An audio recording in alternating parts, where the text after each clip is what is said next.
না গুলিটা কারা করছে? এই ওসমান হাদির বক্তব্য শুনেন, তার অ্যাক্টিভিটিসগুলো দেখেন, তার প্রতিটা কথা দেশের পক্ষে আর ভারতীয় আগ্রাসনের বিপক্ষে।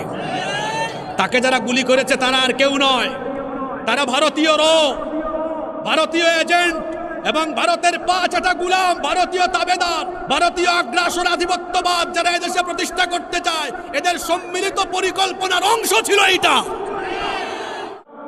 এক হাদিকে গুলি করা হলেও এই দেশের প্রত্যেকটা যুবক আর তরুণ এক একটা হাদির প্রতিচ্ছবি।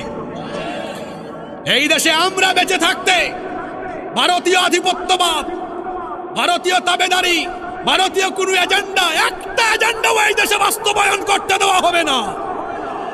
ভারতীয় গুলামদেরকে স্পষ্ট ভাষায় বলছি, তোমাদের গুলামি তাবেদারি এই দেশে কোনোদিন চলবে এটা ভুলে স্বপ্নেও দেখো না, এটা ভুলে স্বপ্নেও দেখো না।